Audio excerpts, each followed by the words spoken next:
of this channel may include copyrighted material used for commentary, criticism, news reporting, education, discussion. This use is permitted under Section 107 of the United States Copyright Act, which allows limited use of copyrighted material for transformative purposes. VIRL Vibes with Jocelyn does not claim ownership of any third-party content shown in reaction to commentary videos. Everything on this channel is alleged and my own opinion. All rights remain with the respective owner. Our purpose is to add new value through analysis, opinions, reaction, and educational conversation in full alignment with the YouTube fair use guidelines.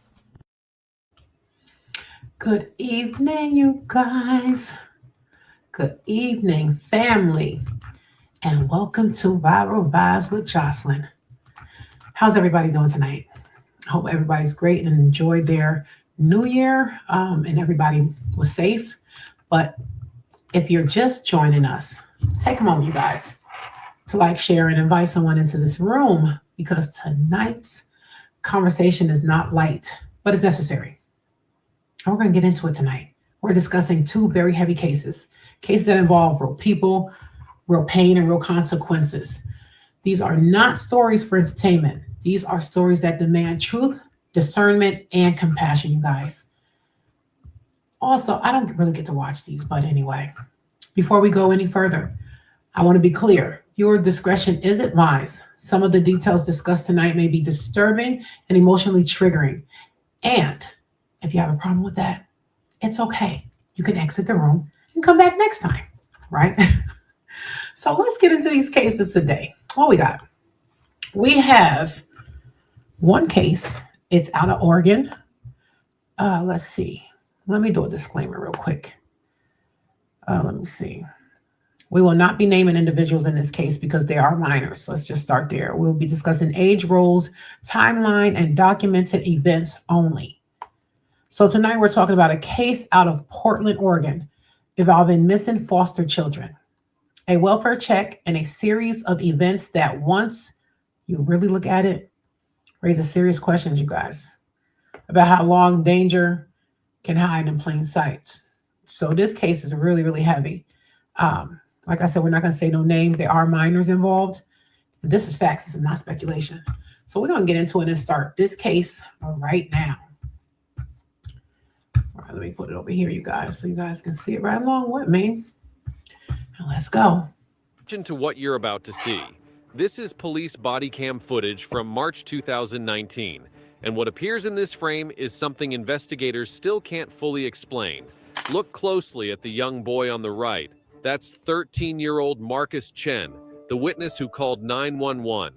See how terrified he looks? And the teenager on the left, that's his 17-year-old brother Tyler.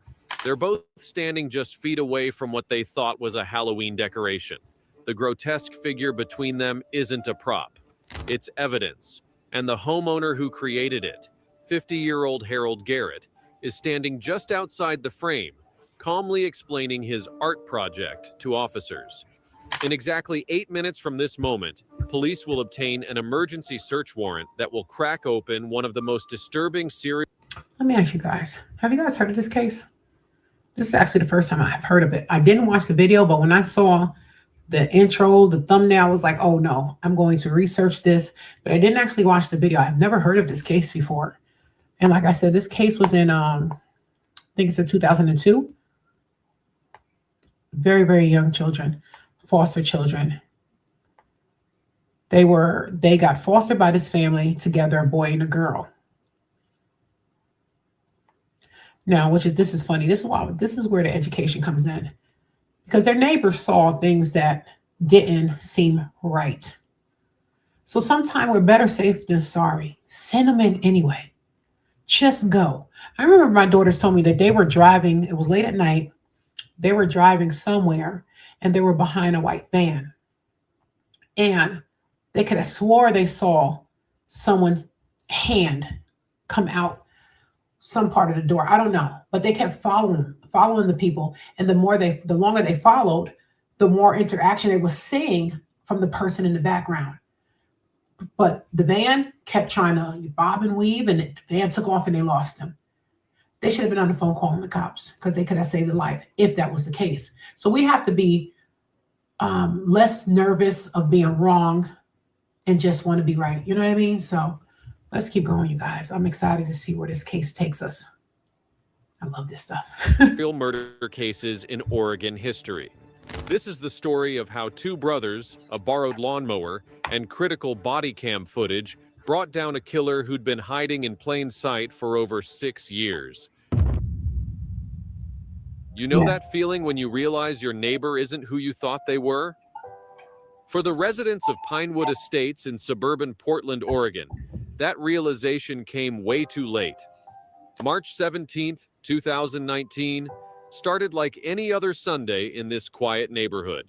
Kids rode bikes down cul-de-sacs, families barbecued in their backyards, and 13-year-old Marcus Chen was doing what his mom had asked him to do for the past 3 days. Now here I'm saying, oh no. Okay, these are not the name of the victims. These are the names of the boys that went and returned the lawnmower. Okay, because I'm saying to myself, they're supposed to be doing that in these TikTok and YouTube streets and these Facebook streets. We can't name names under 18. Minors, nope, can't do it. Return Mr. Garrett's lawnmower. Marcus lived with his parents, Jennifer and David Chen, and his 17-year-old brother Tyler in a modest 2-story home on Sycamore Drive. Marcus was in 7th grade at Pinewood Middle School, a kid who loved video games, skateboarding, and trading Pokemon cards with his friends. Tyler was a senior in high school, already accepted to Oregon State University, spending most of his time working part-time at a local electronics store. The neighbor, Harold Garrett, was 50 years old, retired from his job as a hospital orderly about 3 years prior, lived alone in the gray house at the end of the street, the one with overgrown hedges and a yard that always looked neglected. People in the neighborhood knew Harold, but they didn't really know him. He was the guy who'd wave from his porch, who'd accept package deliveries, who seemed harmless enough that parents didn't think twice about sending their kids to his door. That was their first mistake. Okay, let's talk about this guy. Oh, Lord. The information I could find that some documentation was stated online that he was named serial killer. He was a serial killer. It was confirmed. You know, to me, he looks dangerous. I don't know. He just looks weird and creepy. I don't think he looks weird and creepy.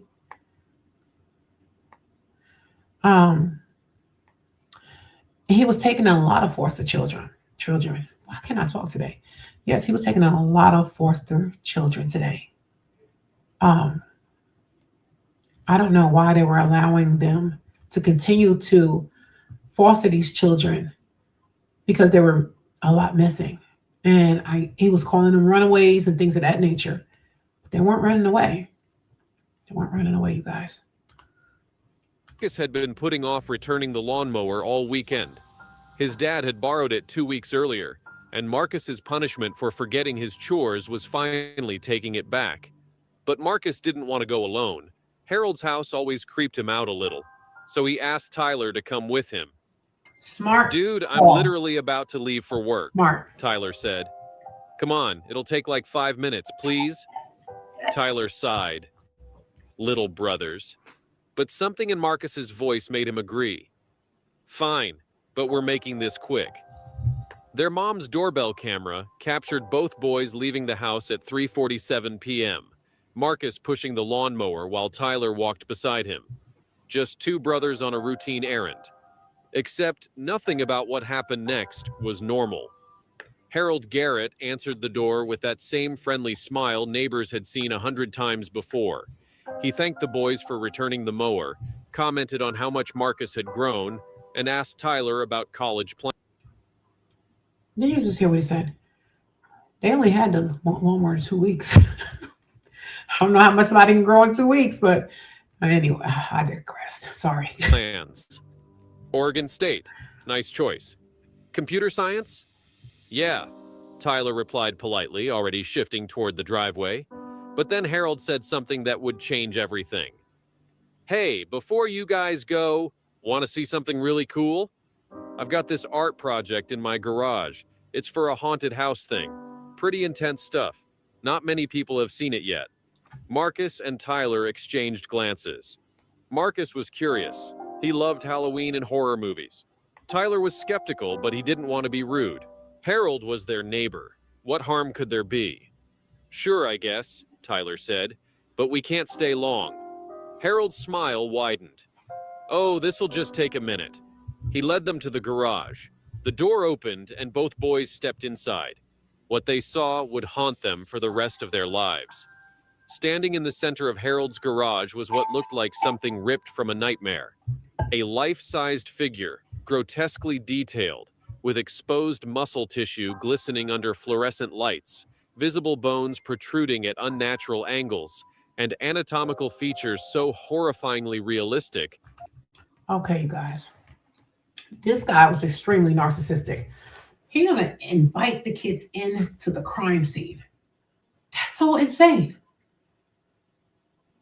Oh, that's horrible. I wish I could find an actual picture of this. I'm gonna look if I can find a name of the victims, because there was a lot of them. So I don't know which one this was. He had one missing in 2022, of August 2022, 15-year-old girl. Another one was missing in 2022, a 16-year-old boy, which they said was her brother. There was another one. It seemed like all of this happened in 2022 into 2023. So this is a fairly new case. That Marcus felt his knees go weak. "What the hell?" Tyler breathed, instinctively putting his arm out to keep Marcus behind him. I wonder how old was Tyler. Tyler was his older brother. Let me see. Let's see how old Tyler was. How old was Tyler? Okay, let's see. Because I think they said he was, okay, Tyler was on his way to work. I don't have his age. It just says the ages of the victims. Doesn't say how old, but okay, let's keep going. "Pretty impressive, right?" Harold said casually. "This one took me almost 8 months to complete. Every detail is anatomically accurate." Marcus couldn't speak. He stared at the figure, at the way its jaw hung open, revealing what looked like real teeth with actual fillings, at the hollow eye sockets that seemed to stare directly at him, at the texture of the skin that didn't look like plastic or rubber. It looked like skin. Tyler's brain was processing faster. He'd taken anatomy in high school. He'd seen educational models and even cadavers during a university field trip. This wasn't a model. "What is this made of?" Tyler managed to ask. Harold smiled wider. "That's the trade secret. But I'll tell you boys, I use real materials. Makes it so much more authentic than those cheap store-bought props. Real materials." Marcus grabbed Tyler's arm, squeezing hard. Tyler could feel his brother trembling. "Real materials like what?" Tyler pressed, even though part of him didn't want to know. "Oh, you know, things from medical supply companies, preserved specimens, some stuff I acquired from my time at the hospital." Harold waved his hand vaguely. "All legal, of course." But Tyler was looking around now. The garage wasn't just a workspace. It was a laboratory. Plastic bins stacked along the walls, some labeled with numbers and dates. Tools hanging on pegboards, scalpels, bone saws, instruments that belonged in an operating room. And in the corner, a large commercial freezer humming ominously, and that smell. Chemicals and something sweet and rotten that made Marcus gag. Marcus tugged on Tyler's arm. "Tyler, I want to go. Please." Tyler nodded, backing toward the door. Every instinct screamed that something was very wrong. "Yeah." That guy, he must have wanted to get caught. He had to. Because why would you welcome them into the crime scene? For no reason. You know what? Let me tell you something. Whew, I can only imagine. "Thanks for showing us, Mr. Garrett, but I've got to get to work." Harold's expression shifted slightly. The friendly mask slipped for just a second. Sure, but hey, this stays between us, okay? You know how uptight people can be about art. They might call the cops or something stupid. Oh, and he it'd be a definitely. whole He wanted to get hassle over caught. He nothing. wanted to get caught. There it was. Yeah. The request for secrecy. Tyler had watched enough true crime documentaries to know that was a massive red flag.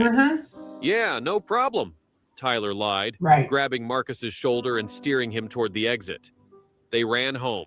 The doorbell camera captured them returning at 4:12 p.m., Marcus crying, Tyler's face pale.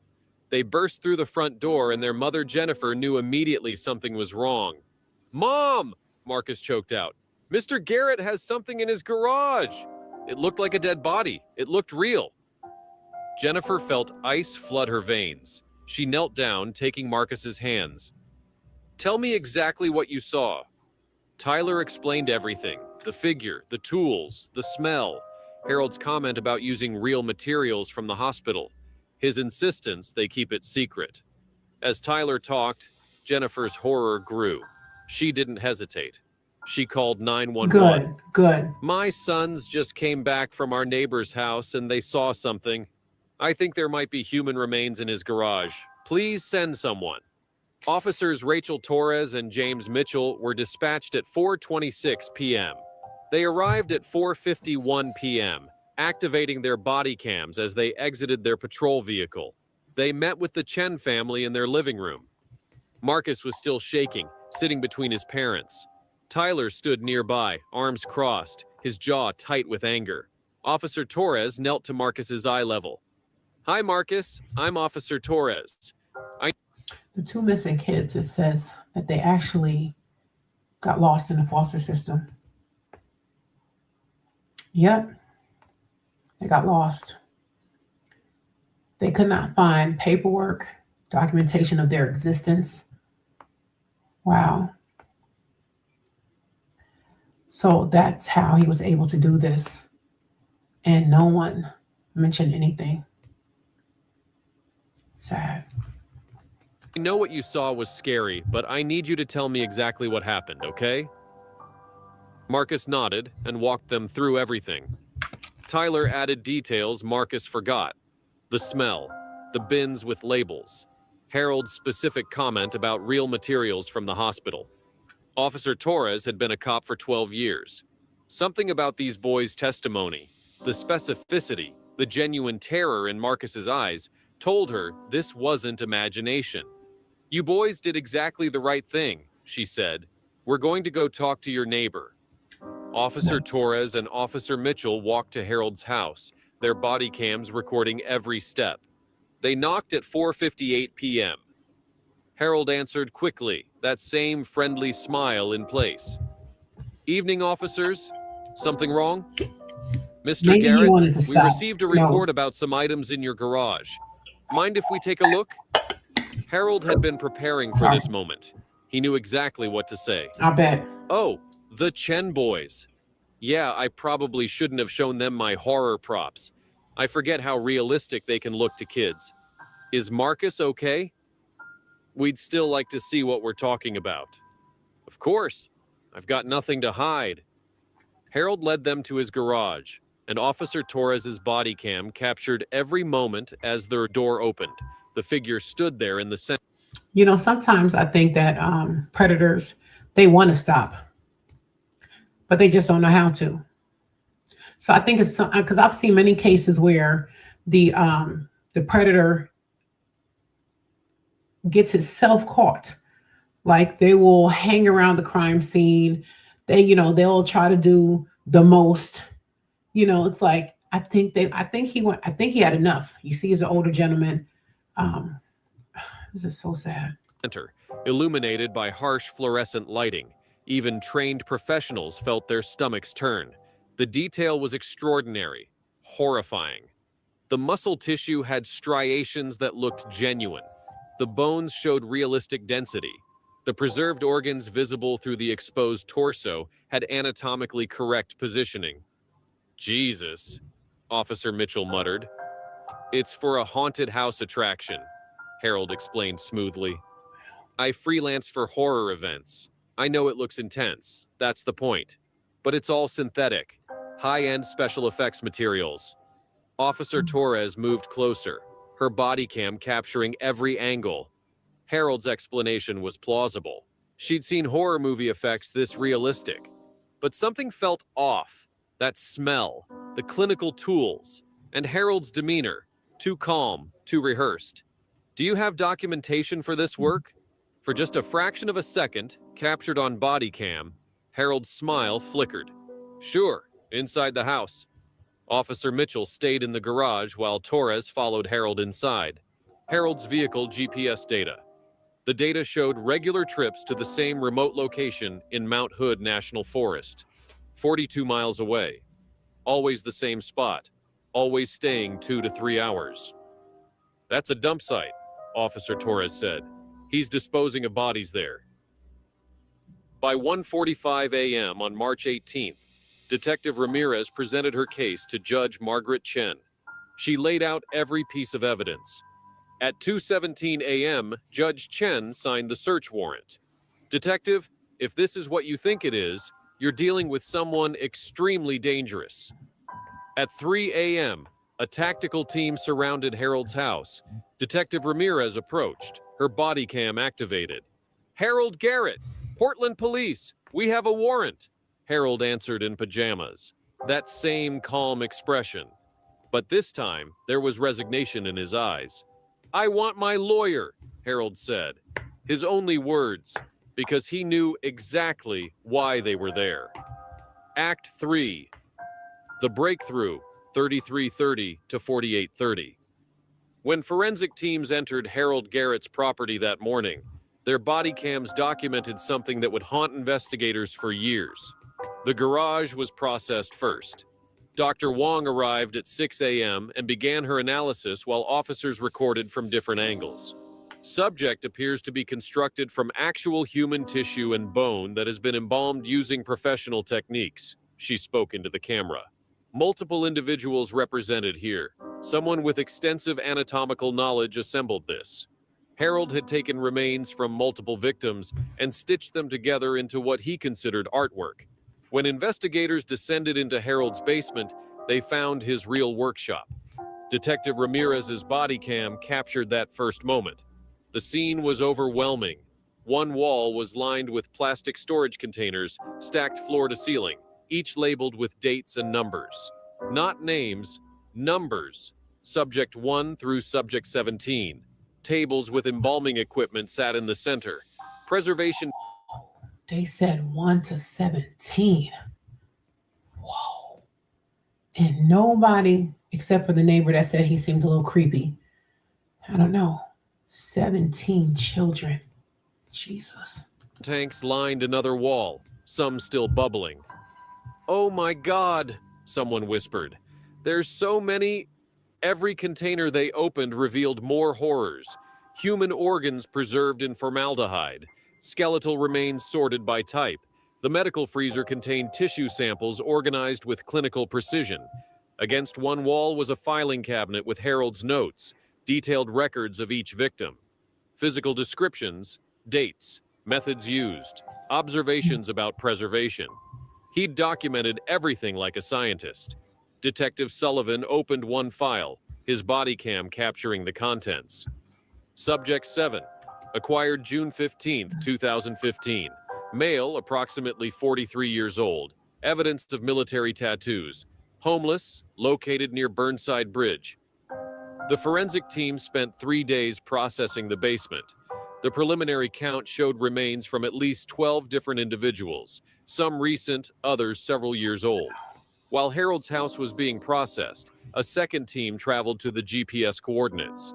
The location was deep in Mount Hood National Forest. The team included K-9 units and specialists with ground-penetrating radar. The dogs alerted within 3 hours. The first burial site contained skeletal remains in advanced decomposition, then a second site, then a third. By week's end, they discovered 8 separate graves. Now came identifying the victims. DNA was extracted from every sample and cross-referenced with missing persons databases. Names began emerging from Harold's numbers. Subject 7 was Michael Torres, a 43-year-old Navy veteran who'd been living on the streets. He'd gone missing in June 2015. His So it daughter wasn't just Carmen children. had called police every Not month that that for matters. 4 I'm years. just saying. I thought they were Now all she had minors her from the foster answer. system. Subject 9 was Sarah Kim, a 28-year-old woman who'd struggled with addiction. She'd been reported missing in August 2016. Harold's notes about her were particularly disturbing. The list continued. James Rodriguez, Patricia Washington, David Chen, no relation to the witness family.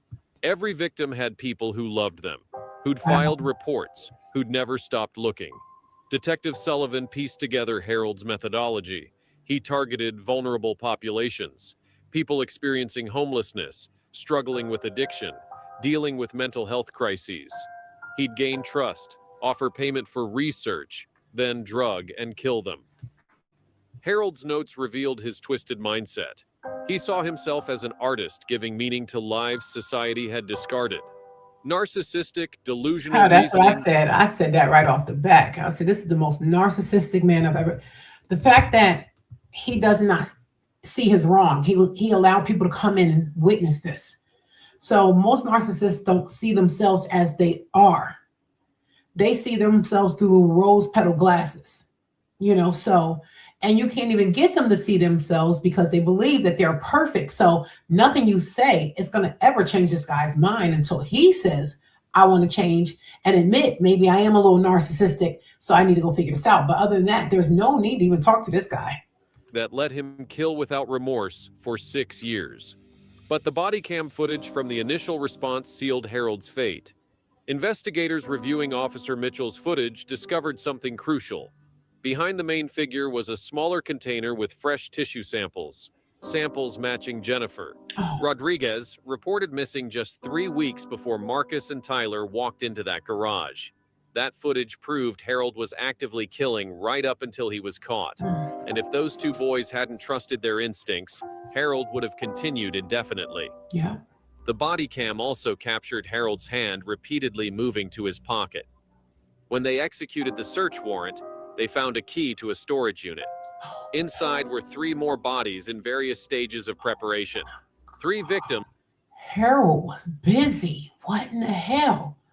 Wow. Harold hadn't even brought home yet. By April 2019, they'd identified 17 victims. 17 people whose lives were stolen by a seemingly ordinary man who waved to children riding bikes past his house. Lord. And the only reason he was caught? 2 brothers who trusted their instincts, and a mother who believed them, and police officers who documented everything properly. Harold Garrett's trial began in January 2020. The prosecution had overwhelming evidence, forensic testimony, Harold's detailed notes, financial records, and hours of body cam footage. That footage was played for the jury. The initial response, the searches revealing container after container of remains, the forest discoveries. Hour after hour showing exactly what Harold had done. Marcus Chen testified at 13 years old. He walked into that courtroom and relived the most terrifying moment of his young life. I knew something was wrong, Marcus said steadily. It looked too real. And when Mr. Garrett said it was a secret, that's when I got really scared. My mom always told me adults shouldn't ask kids to keep secrets. Tyler testified next, providing additional details about the medical equipment, the professional preservation, why everything had triggered alarm bells. I kept thinking what might have happened if Marcus had gone alone, Tyler told the jury. Harold never showed emotion. His defense tried arguing diminished capacity, but his meticulous notes disproved that. He'd been careful, methodical, strategic. The jury deliberated 6 hours. On February 14th, 2020, they returned guilty verdicts on every count. Charges. Harold Garrett was convicted of 17 counts of first-degree murder, 12 counts of abuse of a corpse, 8 counts of unlawful disposal of human remains, 3 counts of desecration of human remains, and 14 counts of theft of human remains. He was sentenced to 17 consecutive life sentences without parole, plus an additional 165 years. After the verdict, Sarah Kim's sister spoke to reporters. We finally have justice for Sarah. She wasn't just a subject number, she was a person, and we have Marcus and Tyler Chen to thank. The Chen family still lives in Pinewood Estates. Jennifer and David became advocates for trusting children and supporting vulnerable populations. Marcus wants to work in forensics someday. Tyler volunteers with organizations supporting people experiencing homelessness. The case led to significant changes. Mercy General implemented comprehensive morgue tracking. Oregon passed legislation requiring facilities to report employee terminations related to human remains. Police departments nationwide use the body cam footage in training. Harold Garrett is incarcerated at Oregon State Penitentiary. He's never expressed remorse, never acknowledged his victims as human beings, but he can't hurt anyone else.